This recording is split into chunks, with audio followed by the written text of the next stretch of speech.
good weekend, or as best a weekend as you could. Just woke up like a little bit ago. Still just not myself.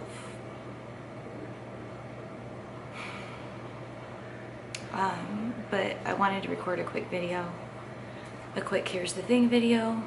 So here's the thing. I'm not trying to be negative or anything like that. I'm just expressing my feelings because I think sometimes, I know sometimes people, the only way they hear me out is through my videos. And when I say that, I mean people that I personally know, whether they're people that I've been friends with, people I've worked with, family members, whatever. It's so crazy because back in the day I used to tell Danielle that I didn't think people would take me serious until I was on TV. And if I like went and been on TV, then those people in my personal life would like take what I say serious. And it worked for a little bit. And then when I wasn't on TV anymore, it's like I didn't get taken serious again, which is really stupid because whether or not I'm on TV shouldn't be a thing, but whatever. So I thought to myself before like this whole Ethel thing happened that one of the things I was going to showcase here on Here's the Thing is just using it to talk to those people, because they won't text back, they won't call me, they won't listen to what I have to say because they're going to take offense to it. So it's just better for me to just make videos specifically to them. And maybe some of you guys watching can relate that I'm not talking to, and it can help you guys. But here's the thing. So let's see, I can't even remember when it was, if it was this summer. Yeah, it had to have been this summer. This past summer, it was either, I can't even think. I don't remember if it was last summer or the summer before. One of these last summers, I was working on a project, and one of the nights that I had the project, and I was all ready to go and everything, I was in my bathroom just like, again, getting ready. I was tanning myself, getting my makeup on and everything, and it was about 4 o'clock in the afternoon, and I came in here in the living room and Fred was having a seizure. So Ethel has always been the one that has health problems, Fred not so much. So I was like, oh my gosh, he was having that seizure. So I freaked out. I had to take him to the animal hospital. He ended up staying overnight. Well, this project that I called, I told them like, this is what's going on, blah, blah, blah. And their reply to me was, I just passed up being on a jet airplane for a party because I was going to film this with you. And I was like, what? This is like my dog. And like, what? And I was just like, well, whatever. And I got really crappy. And I was like, you know what, whatever. Like, this is my dog, blah, blah, blah. So then they ended up saying, oh, well, we can just shoot another day. We ended up doing that and everything worked out. But that always like stuck out to me, that this person dealt with me like that. Especially because my role wasn't even that big in their film. So whatever. But I chose to get over it and show them nothing but kindness. And I enjoyed being around them. And then one time when we were shooting, they had mentioned, oh yeah, we used to not like each other. And I thought, what?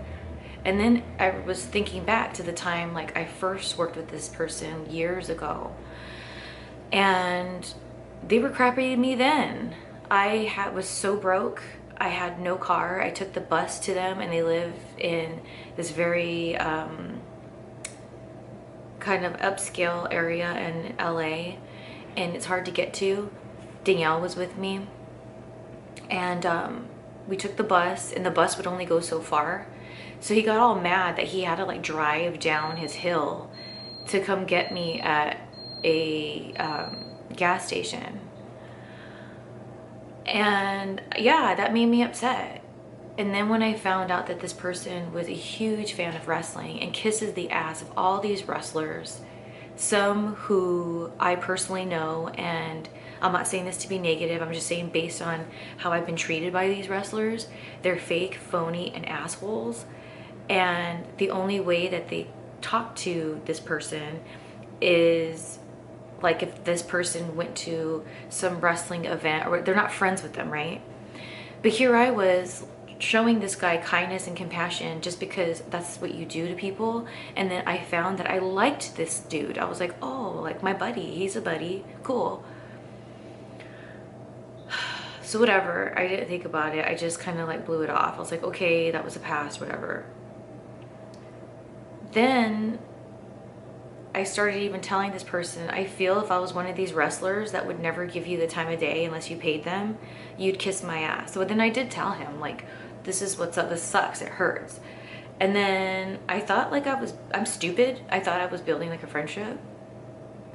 And then I went and tweeted a little bit ago about Ethel and how bad I'm doing, and how some people who I've called my best friend in the past haven't said anything about Ethel. And I thought, you know, Ethel, if people who don't know me know how important Ethel was to my life.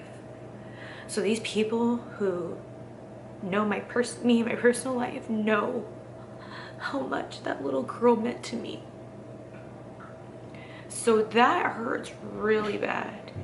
Worse than the like Ashley, when people did this to me with Ashley's passing. And it's the same people. The same people who weren't there for me for Ashley's passing aren't there for Ethel's passing. And some of these people are people who have been around Ethel and me, and they know. So anyways, when I was writing that person that I've worked with before in the past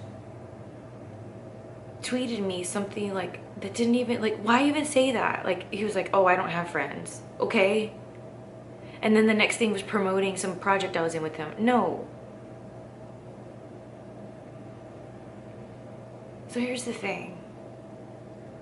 People who weren't there for me during Ashley's passing and continue not to be there for me during Ethel's passing are people who just want to use it as opportunities to, like, maybe not use that, but just like they just care about me promoting whatever project I was involved in them. I'm unfollowing them. I'm sorry. I just can't. It triggers me. I can't deal with this, with the crazy world we're living in right now. And on top of it, I have to accept that Ethel's not here with me right now. Like, no, I can't. I'm not strong enough right now to like deal with it. So I had to unfollow people. One person I unfollowed, I never thought in a million effing years I'd unfollow her. Ever. Ever, ever, ever, ever. But just like the dude I was talking about, she seems more interested in comforting people that are in wrestling than somebody who's her real friend. So that's the thing. And real quick, something that I forgot to mention. Here's the thing. Something that means so much to me is there's this girl who screwed me over big time a couple years back. Like really, really bad. So much so that it was the beginning of me just not wanting to be in wrestling anymore, because of after she screwed me over, the effect it had, the domino effect it had. But after she screwed me over, I'd say like a year or so after she screwed me over, she called me and we had a conversation, and you know, I forgave her. I wasn't friends with her after that or anything, but I forgave her, whatever. I think it's cool that not everyone that gets screwed over by people get an apology and an explanation. So she wrote me, and one of the things she wrote me was, I know I'm not your favorite person, but you know, I'm sorry about Ethel. So if this girl who screwed me over so bad and hurt me back in the day has compassion for me, and people who I've opened up my soul to, people who I've shared my fears, my emotions, you know, things I don't share with people. And for whatever reason, if they're like, oh, well, things are weird, so I didn't know what to say. Oh, well, this girl screwed me over royally. And I'm sure it was really awkward for her to write me, thinking, is Shelly going to be cool or is she not? And then there was another girl that used to live with me and Danielle, and we had a falling out with her and haven't talked to her. She wrote me. So here's two people that hurt me so bad and affected my peace for a long time, and they were able to put their egos aside and to show me kindness. So when people who I used to call friend, especially someone close, like someone that I've called close friend, best friend, whatever, people have stayed at my house and they're not there, I'm not mad, it's just sad, and I just need to move forward with my life and stop trying to like figure out why or whatever. It's like, okay, fine, we're not friends anymore then, because that's not what friends do, but you know, positive vibes. So I forgot to add that in earlier. Anyways, have a good day and stay safe and sane. God bless.